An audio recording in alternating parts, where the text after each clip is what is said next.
यादव जी के साथ जाना वह निर्णय भी दुर्भाग्यपूर्ण था। अगर मैंने जीवन में 2-4 गलतियां की होगी तो एक गलती मेरे जीवन का यह भी था कि हम पप्पू यादव जी के पार्टी में गए। वो इसको अवसरवादिता तो निश्चित तौर पर कह सकते हैं और कहेंगे हम, लेकिन कभी कभी जब आदमी को कहीं ठोकर लगती है, आत्मसम्मान पर ठेस पहुंचता है, तो लोग अलग भी होते हैं। जैसे आप मेरा उदाहरण ले लीजिए, राष्ट्रीय जनता दल जिस पार्टी को हमने विपरीत परिस्थिति में सींचा बनाया, उससे अलग हूं, मुझे दुख है इस बात का। नमस्कार, स्वागत है आपका बिहार बुलेटिन में। बिहार में इन दिनों सियासी भूचाल है। भूचाल ऐसा कि सत्ता ही बदल गई।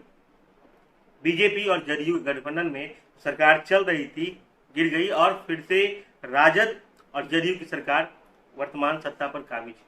मुख्यमंत्री नीतीश कुमार बने तो उप मुख्यमंत्री लालू प्रसाद यादव के छोटे बेटे तेजस्वी यादव बने। हमारे साथ इन्हें प्रभास है, जो कभी राजद के कद्दावर नेता हुआ करते थे। स्वागत है आपका बिहार बुलेटिन में। धन्यवाद सर, वर्तमान जो राजनीति बिहार में है उसको लेके क्या कुछ कहना चाहेंगे? देखिए, मुझे लगता है पूरे देश में राजनीतिक हलचल सा हमेशा दिखता है, कुछ न कुछ होते रहता है। और 2014 के बाद मुझे लगता है तो ये सब ज्यादा होने लगी, उलटफेर की राजनीति। मध्य प्रदेश में देख लीजिए, पर सत्ता परिवर्तन हुए किस प्रकार हुए। महाराष्ट्र में अभी विगत दिनों सत्ता परिवर्तन हुए, कुछ किस प्रकार हुए। इससे पूर्व राजस्थान में भी प्रयास किया गया, मणिपुर है, गोवा है, कई ऐसे राज्य हैं जहां बीजेपी अपना प्रयोग करती है और प्रयोग करके वो सत्ता को बदलने में माहिर है। लेकिन बिहार में नीतीश कुमार के सामने नीतीश कुमार ने बीजेपी के चाल को समझा और उसको नाकाम करने का काम किया। नहीं तो बिहार में भी महाराष्ट्र वाली सीन आपको नजर आता। और नीतीश कुमार ने पलट के तेजस्वी यादव लालू जी के साथ चले गए।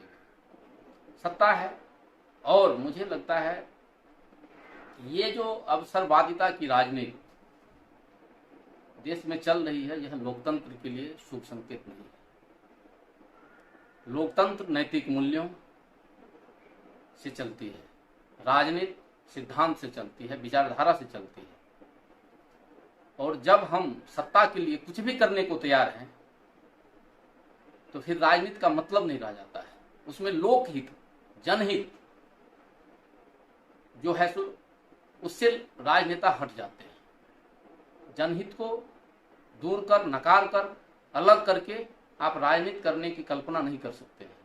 और जब ये अवसरवादिता की राजनीति चलती है तो मुझे लगता है ये आने वाले जो जेनरेशन है, आने वाली जो पीढ़ी है, उसके लिए, जो भारत का मजबूत लोकतंत्र है, उसके लिए यह खतरे की घंटी है। इसीलिए आम जन को, आम जनमानस को भी इस पर विचार करना चाहिए कि हमारा जो लोकतंत्र है वह कैसे मजबूत हो, हम कैसे राजनेता को चुने, अपना लीडर किसे बनाए। राजनेता और व्यक्तिवादी पॉलिटिक्स अभी हिंदुस्तान पर हावी है। क्या लगता है जो वर्तमान राजनीति कभी चला, अचानक से बीजेपी और जदयू की सरकार टूट गई और राजद के साथ जदयू अलायंस करके अभी सत्ता में है, तो क्या लगता है भविष्य क्या होगी? सरकार चलेगी या फिर 2024 का जो चुनाव होगा उसके बाद क्या होने वाला है बिहार में? मुझे लगता है सरकार अभी चलेगी और नीतीश कुमार जी भी बहुत सोच समझ के फैसला लिए हैं। और जो उनकी पुरानी महत्वाकांक्षा है प्रधानमंत्री बनने की, वो उस ओर वो देख रहे हैं। और वो मुझे लगता है बिहार में जो पिछड़ों की राजनीति थी उसको भी जिंदा रखना चाहते हैं। वह भी एक बड़ा कारण है मिलन का। जो मंडलवाद की राजनीति देश में कभी हुआ करती थी, जिस मंडलवाद की राजनीति से, जिस डॉक्टर लोहिया और जेपी की राजनीति से ये लोग निकल के आए थे, हमको लगता है उस मंडलवाद की ओर ये लोग बढ़ना चाहते हैं। और नीतीश कुमार, लालू प्रसाद जी देश के पैमाने पर इसे बढ़ाना चाहते हैं। तो मुझे लगता है ये सत्ता चलेगी, सरकार चलेगी। और आने वाले समय में 2024 के बाद क्या होगा ये कहना अभी मुश्किल है। सर, नीतीश जी और लालू जी की राजनीतिक जो शुरुआत हुई जेपी आंदोलन के बाद दोनों उन्हीं की आंदोलन की उपज हैं और साथ में रहे, फिर टूटे, बीजेपी के साथ आए, नीतीश कुमार मुख्यमंत्री बने रहे, फिर टूटे हैं। और ऐसे में क्या लग रहा है कि फिर नीतीश कुमार ही रह जाएंगे, आरजेडी के साथ रह ही जाएंगे, या फिर कोई संभावना फिर बनता है? देखिए, सबसे बड़ी बात है, सबसे पहले सेल्फ एग्जिस्टेंस, अपना जो अस्तित्व है, सबसे पहले आदमी उसे बचाता है। नीतीश कुमार अपने अस्तित्व को कायम रखने के लिए, अस्तित्व को बचाने के लिए बीजेपी के साथ गए। लालू प्रसाद जी से 94 में अलग होने के बाद के दिनों में शरद यादव जी अलग हुए सन 1997 में, तो अपने अस्तित्व की रक्षा के लिए ये लोग बीजेपी के साथ गए। लेकिन मुझे लगता है कि जो विचारधारा थी वो अलग विचारधारा की पार्टी है भारतीय जनता पार्टी। आपको मालूम है, रियल लेफ्ट और राइट जो दो विंग है पूरी दुनिया में जो राजनीति चलती है, उसमें ये लोग अपने अस्तित्व को बचाने के लिए बीजेपी के साथ गए। और जब इनको लगा कि नहीं, हम अब मजबूत हो गए हैं, मजबूत स्थिति में हैं, तो ये लोग एक प्लेटफॉर्म पर खड़ा हुए। ये भी तो अवसरवादी कहा जाएगा, तो खुद को मजबूत किए, बीजेपी के साथ अलायंस किए, खुद को मजबूत किए और फिर से वापस में राजद के साथ आज आके सरकार बनाए हैं, तो इसको तो अवसरवादिता ही कहा जाएगा। राजद और जदयू, मतलब लालू प्रसाद जी और नीतीश कुमार जी की विचारधारा एक रही है, एक विचारधारा के साथी हैं, तो इसको अवसरवादिता तो निश्चित तौर पर कह सकते हैं और कहेंगे। लेकिन कभी कभी जब आदमी को कहीं ठोकर लगती है, आत्मसम्मान पर ठेस पहुंचता है, तो लोग अलग भी होते हैं। जैसे आप मेरा उदाहरण ले लीजिए। वही सर मैं कहना चाह रहा था कि राजनीति में एक कहावत है कि ना किसी का कोई परमानेंट दोस्त होता है, ना परमानेंट दुश्मन होता है। एक समय आप भी राजद के कोसी क्षेत्र में बड़े सिपाही के रूप में जाने जा रहे थे। लालू प्रसाद यादव पूर्व मुख्यमंत्री के काफी करीबी सिपहसालारों में आप आते थे। आपके साथ ऐसा क्या हुआ कि अचानक से आपने पार्टी छोड़ा और खुद का एक संगठन बना के आप अभी मैदान में हैं? मेरे साथ जो हुआ सब लोग जानते हैं, आपको भी मालूम है 2020 के चुनाव में, और मैं लगातार इन बातों को बोलते रहता हूं कि मैंने लालू जी को पिछले बार जब मिला तो उनको कहा कि आप अगर किसी अदना सा कार्यकर्ता को वहां से संबल लेके भेजते तो मैं विरोध में पार्टी का नहीं जाता। चूंकि यहाँ शरद यादव जी की बेटी आई चुनाव लड़ने, जो कि अनैतिक था और वह निर्णय दुर्भाग्यपूर्ण था, चाहे पार्टी के द्वारा लिया गया हो या और लोगों के द्वारा लिया गया निर्णय दुर्भाग्यपूर्ण था इस इलाके के लिए, बिहारीगंज विधानसभा के लिए ही नहीं, पूरे जिला के लिए ये दुर्भाग्यपूर्ण निर्णय था। इसलिए मैंने उस निर्णय का प्रतिकार किया और प्रतिकार करने के लिए मैं चुनाव मैदान में उतरा। और आप तमाम लोग गवाह हैं कि उस चुनाव को हमने मजबूती से लड़ा। जो भी जन समर्थन हमें मिला उससे हम संतुष्ट हैं। 15 दिन 20 दिन के प्रचार में और एकाएक आने से जिसके रग रग में राष्ट्रीय जनता दल और लालू प्रसाद जी की आवाज बैठी हुई है, वो अगर उससे निकलता है तो दर्द भी था मेरे अंदर, और वो दर्द आज भी है कि हमने विपरीत समय में, विपरीत दिनों में, जब राष्ट्रीय जनता दल की स्थिति, सारे लोग पार्टी छोड़ के चले गए थे, आपको मालूम है, आप यहाँ की राजनीति को देखते रहते हैं, तब हमने राष्ट्रीय जनता दल का कमान संभाला और इस इलाके को में घूम घूम करके दिन रात मेहनत करके पार्टी को बनाने का, सींचने का, संवारने का, कार्यकर्ताओं को एकजुट रखने का काम किया।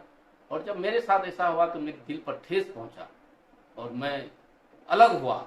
मैं विचारधारा से अलग नहीं हुआ, मैं केवल अलग इसलिए हुआ कि यहाँ शरद यादव की बेटी आई। यहाँ दर्जनों कार्यकर्ता है जो चुनाव लड़ सकता है। मधेपुरा जिला में नेताओं की कमी नहीं है, कार्यकर्ताओं की कमी नहीं है, उम्मीदवार की कमी नहीं है। मेरा ये कहना था कि आप किसी को भी जो राष्ट्रीय जनता दल के सिपाही हैं, कार्यकर्ता हैं, लड़ा देते, मुझे दुख नहीं होता। मुझे बुलाकर एक बार कह देते कि आप छोड़ दीजिए, ये सीट मैं दे रहा हूं फलाने को, मुझे दुख नहीं होता। जब आप दिन रात किसी दल के लिए, किसी चीज के लिए मेहनत करते हैं और समय आने पर आपसे बात करने के लिए भी लोग नहीं चाहते, तैयार होते हैं, तो दुख होता है। और उस दुख के तहत मेरे अंदर जो दर्द पैदा हुआ, उसका परिणाम था कि मैं प्रतिकार उनका किया। और आज मैं अलग थलग हूँ। राष्ट्रीय जनता दल जिस पार्टी को हमने विपरीत परिस्थिति में सींचा, बनाया, उससे अलग हूँ, मुझे दुख है इस बात का। तो राजद से टिकट चूंकि मिला नहीं, उसको लेकर कहीं ना कहीं आप दुखी थे। फिर पप्पू यादव की पार्टी से आपको सिंबल मिलता है, आप चुनाव लड़ते हैं, और फिर एक बात आती है कि कहीं ना कहीं एक सहानुभूति लालू जी की, क्योंकि बीच में उनकी तबीयत भी खराब रही, तो बीच में आपकी सहानुभूति भी उनके साथ आई, तो इसको हम लोग लेके चलते हैं कि कहीं ना कहीं आगे जो आने वाला भविष्य है, आपका जो झुकाव है कहीं ना कहीं फिर से राजद परिवार की ओर आएगा। नहीं, झुकाव नहीं। देखिए, पप्पू यादव जी के साथ जाना वह निर्णय भी दुर्भाग्यपूर्ण था। अगर मैंने जीवन में 2-4 गलतियां की होगी तो एक गलती मेरे जीवन का यह भी था कि हम पप्पू यादव जी के पार्टी में गए। वो मेरा गलत निर्णय था, मैं उसको स्वीकार करता हूँ ऑन रिकॉर्ड आपके सामने। वो गलत निर्णय था और वो भावावेश में और भावनात्मक रूप से लिया गया निर्णय था। मुझे निर्दलीय चुनाव लड़ना था, चुनाव में मैदान में आना था, निर्दलीय आना था। वो गलत निर्णय हमसे हुआ। और राजद के प्रति झुकाव नहीं, उस विचारधारा के प्रति झुकाव है। जिस विचारधारा को लालू प्रसाद जी मानते हैं, जिस विचारधारा को लालू प्रसाद जी ने चलाया है, उस विचारधारा के प्रति झुकाव है। लेकिन मैंने आपको इससे पहले कहा कि अपने अस्तित्व की रक्षा के लिए अगर समय मौका मिला तो अपने अस्तित्व को बचाने के लिए मैं कुछ भी निर्णय ले सकता हूं आने वाले समय। तो कल आपके संगठन का 1 साल पूरा होता है, स्थापना दिवस मनाया जाता है, और इसी को लेके आगे बढ़ना है आपका, या फिर कुछ और ही इसको तरीके से देखा जाए? नहीं, ये संगठन जो है, जब मैं चुनाव मैदान में गया और आपने इससे पूर्व कहा, हम जिस दल से और उससे चुनाव लड़े वो दल ही नहीं है, और उसके जो कार्यकर्ता थे कोई भी आपको चुनाव मैदान में मेरे साथ खड़ा नहीं था। पप्पू यादव की पार्टी। हाँ, और इस बात से मैं बहुत ही व्यथित था। और उसके बाद हमने निर्णय लिया कि मैं कहाँ जाऊं, क्या करूं। तो उसी के परिणाम स्वरूप हमने इस संगठन को बनाया, क्योंकि मेरे साथ जो लोग जुड़े हुए हैं, मेरे साथ जो स्नेह प्रेम रखने वाले लोग हैं इस जिला में और इस इलाके में, उनको एक प्लेटफॉर्म चाहिए। मैंने उनको एक प्लेटफॉर्म दिया और उस प्लेटफॉर्म का नेतृत्व मैं कर रहा हूं। उसी के कारण कल हमने इसका स्थापना दिवस मनाया, और ये हमारा संगठन जिंदा रहेगा और ये चलेगा। इसमें करीब करीब 6000 सदस्य अभी तक हम लोगों ने बनाया है। उसमें बहुत सारे लोग सक्रिय हैं, हमेशा सक्रिय रहते हैं, काम करते हैं, मिलते हैं, जुलते हैं, बात करते हैं, और इसको हम और आगे बढ़ाएंगे।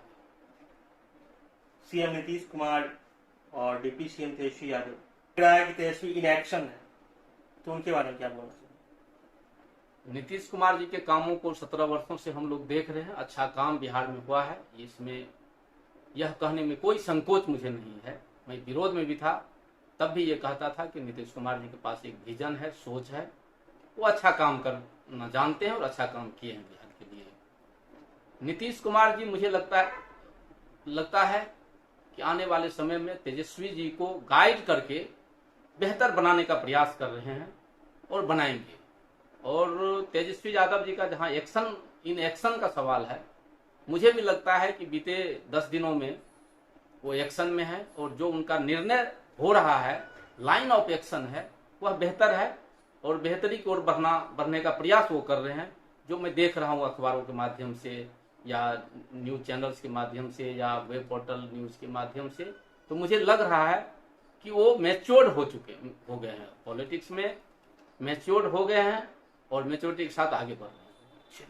तो हमारे साथ इंजीनियर प्रभास थे। खुल के बिहार की वर्तमान जो राजनीति है उस पर इन्होंने अपना पक्ष रखा। हमारे इस खबर को फेसबुक पेज पर देख रहे हैं, पेज को लाइक कर ले, यूट्यूब पर देख रहे हैं और चैनल को सब्सक्राइब कर लें।